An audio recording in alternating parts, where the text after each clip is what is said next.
Yo, salut à toutes, salut à tous, c'est Authentique, j'espère que vous allez bien. On continue un peu ce tour d'horizon de ma Mangatech à travers des top 10 éditeurs. Aujourd'hui, on se retrouve avec Akata, plus la flop list, plus la wishlist. Bien sûr, si vous pensez que j'ai oublié un titre ou si vous pensez qu'un titre devrait intégrer ce top 10, ou en tout cas le vôtre, n'hésitez pas dans les commentaires génériques.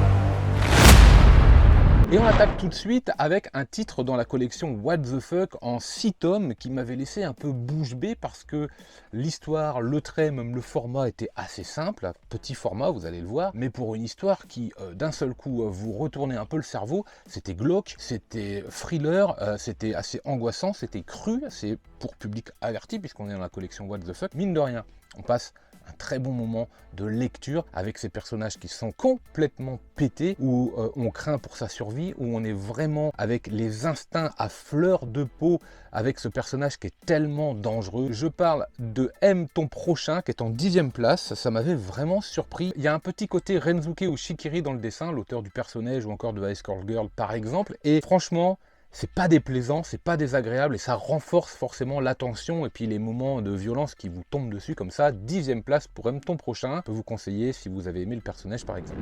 9e position pour un titre dont on va attendre le tome 2 pour avoir une vision globale de l'œuvre. Mine de rien, on est dans la collection Héritage, c'est un titre de 2023, Le Clan des Pots, qui va mêler romance, qui va mêler fantastique, un petit peu de vampire, qui va s'affranchir aussi de la temporalité parce que les chapitres vont s'intercroiser dans le temps comme ça, avec une ambiance très vintage, hein. C'est pas la collection Héritage pour rien, puisque c'est un manga des années 1970, avec un trait qui va, pour vous donner une idée assez rapide, on est en mode Candy, vous voyez, un petit peu. C'est vrai que les traits, faut s'y faire, faut les apprécier, d'autant plus que si vous êtes plus jeune, ça fait peut-être même un petit peu vieillot, c'est ce que vous pourrez vous dire. Mais voilà, l'histoire en fait prend bien. J'ai beaucoup aimé moi ces chapitres qui s'entremêlent comme ça dans le temps, et ça tombe bien, vous savez, les vampires ont quand même ce côté un petit peu immortel, donc c'est bien. Et c'est vrai que la lecture du premier tome laisse penser qu'il faut quand même lire tout l'ensemble pour bien percevoir un petit peu le scénario. En tout cas, il est 9e de ce top, je pense que c'est à découvrir, ne serait-ce que pour la culture manga en France. 8e position avec un titre qui donnait pas forcément envie d'acheter le manga, avec un auteur qui est très particulier, un auteur qui se lit très vite, et je me suis demandé où on allait avec ce manga. Au début, j'avais pas forcément envie d'en faire l'acquisition. Il se trouve que j'ai trouvé les 8 ou 10 tomes, je sais plus, pour 40 €, donc j'avais fait l'acquisition de l'intégrale. Je parle de Dans l'intimité de Marie, un titre de Shuzo Oshimi, plus forcément besoin de vous présenter cet auteur sur la chaîne, hein, on en parle souvent. Dans l'intimité de Marie, ça va vous parler en fait de l'amoureux de Marie qui va se retrouver dans le corps de cette dernière, et finalement, c'est pas du tout aussi tourné et alambiqué qu'on pourrait croire, c'est beaucoup plus intelligent, avec beaucoup plus de réflexion et de respect justement du corps et de la personne. Et surtout, avec ce titre, j'ai pu découvrir Shuzo Oshimi et me lancer vers les liens du sang que je trouve vraiment au-dessus. Donc voilà, il est 8e à juste titre. 7e position pour un tome 1 qui vient d'arriver. Alors il est déjà 7e, est-ce qu'il va faire mieux ou est-ce qu'il va faire moins? On verra ça dans les tomes suivants, mais j'ai adoré ce premier tome avec cette ambiance un peu Blue Period, mais tournée autour du cinéma,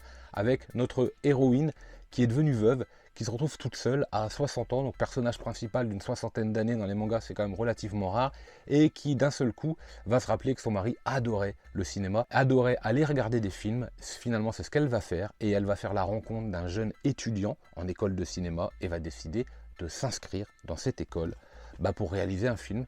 Et pourquoi pas le film de sa vie. Je vous spoil pas trop le scénario, mais c'était touchant, émouvant, bien dessiné, avec cette ambiance un petit peu Blue Period, avec ce côté aussi un petit peu examen. J'ai envie de faire ça, c'est ma passion, je sais qu'il faut que je fasse ça, mais est-ce que j'ai le niveau? Et c'était très intéressant à lire pour ce tome 1, il est déjà 7e, on verra par la suite. Forcément, ça va bouger. C'était un excellent premier tome, en tout cas pour moi. Avant d'attaquer le classement de la 6e à la 4e place, il est temps, comme d'habitude, de vous parler du flop. Et certains vont pas être contents, mais c'est comme ça. Je n'ai pas spécialement aimé. D'ailleurs, j'ai arrêté la lecture de Saturn Return. Et pourtant, Akane Torike, on va en reparler. Mais Saturn Return, il n'y a pas moyen, j'y arrive pas. J'ai lu 3 fois les 3 premiers tomes et systématiquement au 4e, j'ai refermé. Donc je me suis dit, banqueroute, tant pis, j'arrête. Ce titre-là n'est pas pour moi. Donc il fait partie de mes flops. Également Les Affamés, j'avais adoré le premier avec ce zombie qui a gardé un petit peu d'intelligence et qui décide de cultiver des humains pour en faire du bétail, pour pouvoir nourrir les zombies, puisque manifestement à un moment ou à un autre il n'y aura plus d'humains, donc il n'y aura plus de bouffe. sauf que ça devient très très vite tendancieux, parce que pour faire un élevage, il faut que les humains se multiplient entre eux, et quand ils sont deux au début, mais après, vous voyez un petit peu où on va. Donc c'était très bizarre, moi j'ai mis ça de côté. Et puis le dernier, j'aime bien le titre. J'aime bien le titre, Mythochon Armageddon. Et le dernier tome arrive, donc je pense que je vais lire le dernier tome, mais il y a un passage à un moment, c'est juste pas possible, donc c'est non, non et renom.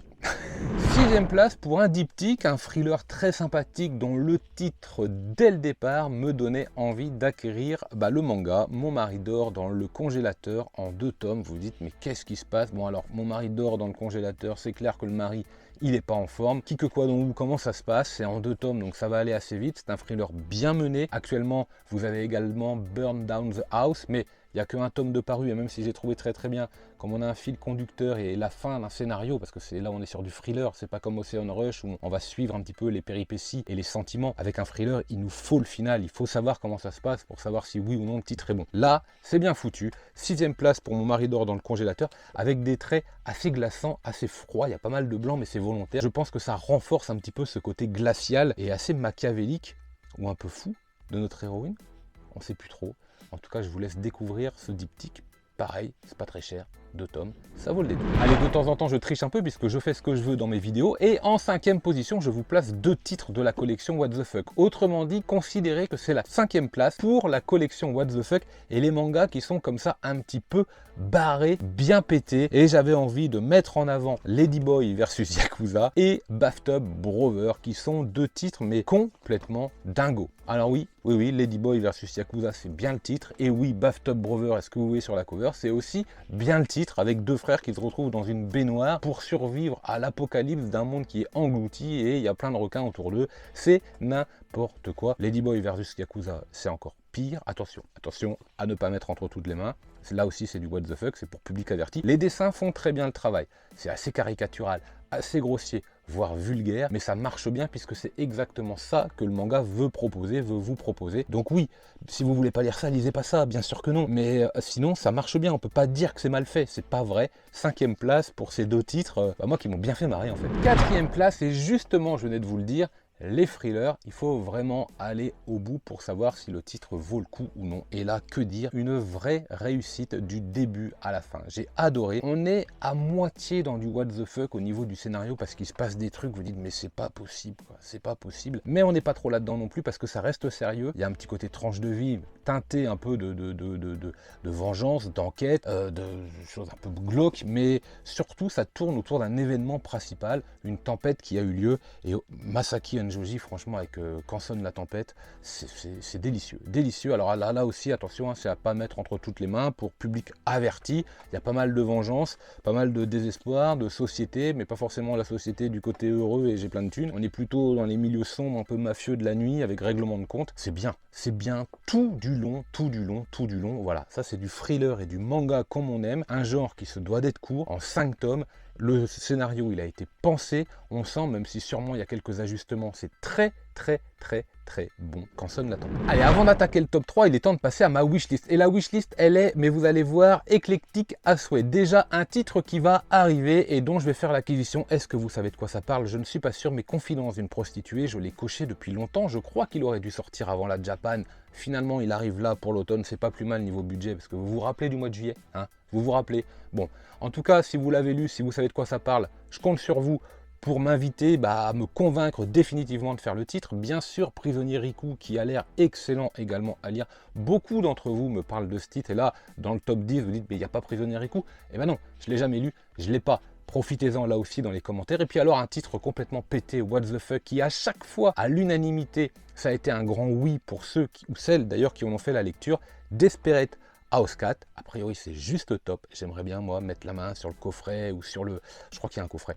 Ou sur voilà, une intégrale pas trop chère d'occasion. Ce serait juste parfait. Là aussi, si vous l'avez lu, vous savez quoi. 3e position pour un titre en particulier, pour un auteur en particulier. Je vais en profiter pour parler de ces autres titres également. Là aussi, on est dans une sorte de manga tranche de vie, mais dépeint avec sincérité, avec un petit peu de vulgarité, avec un petit peu de crasse, qui renforce le côté naturel, authentique, j'ai envie de dire, des personnages. Poison quotidien, on est à 5 tomes sur 6 actuellement, c'est délicieux. Mais en vérité, Minoru Furuya, l'auteur, est juste très très bon dans n'importe lequel de ces titres. Saltiness, que je ne possède pas, manifestement, est très bon. La Dimension Invisible et Himitsu sont deux titres mais qui sont juste parfaits également. J'ai mes préférences et je voulais vraiment vous parler de Poison Quotidien, c'est peut-être celui que je préfère actuellement, mais globalement voilà un auteur à découvrir, un auteur que je place en 3e position grâce à ce titre, qu'il faut découvrir avec les autres titres également. C'est très intelligent, c'est plutôt bien dessiné,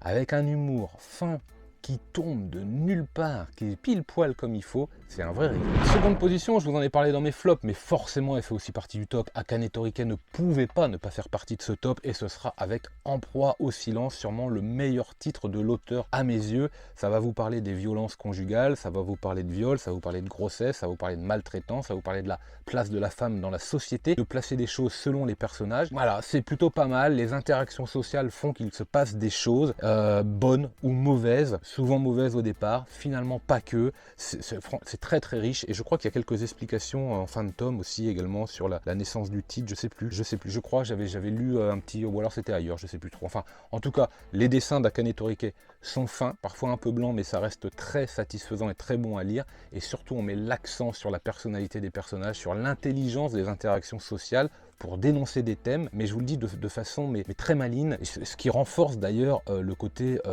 réaliste en fait du propos, et c'est franchement très bon. Seconde place pour un pro aussi. Oui, mais voilà, chez Akata, on a un manga et un auteur apparu une fois dans une édition absolument géniale, et on aimerait d'autres titres, on aimerait le revoir, sûrement, alors chez Akata ou non, mais en tout cas, bon, je crois qu'il arrive d'ailleurs, mais voilà. Édition rigide, on va parler de Samouraï d'Hiroshi Hirata avec l'argent du déshonneur. Mais franchement, qu'est-ce que c'était bon à lire. Déjà, le format est hyper agréable. Voilà, ce genre de format pour des mangas vintage, parce que là, on est quand même sur une époque bien passée, hein, c'est des titres qui ont une 50aine d'années, avec des histoires de samouraïs, de code d'honneur, dans un tome un peu classe, ça marche très très bien. Hiroshi Hirata maîtrise absolument les dessins, maîtrise l'univers des samouraïs, maîtrise leur code d'honneur, maîtrise ses scénarios, maîtrise son art tout du long. C'est propre, c'est beau, c'est intelligent, c'est un vrai régal à lire. Je ne le voyais pas à une autre place que la première place, donc l'argent du déshonneur, premier dans mon top 10 Akata. Et ben voilà, écoutez, c'est la fin de ce top 10 spécial Akata. Il reste encore 2 tops avant de retrouver le planning, les achats manga, les mangatech des abonnés, le manga vorace, bien sûr, c'est pour très très bientôt, puisque c'est bientôt la rentrée. D'ici là, lisez plein de mangas, et moi je vous dis... Manga!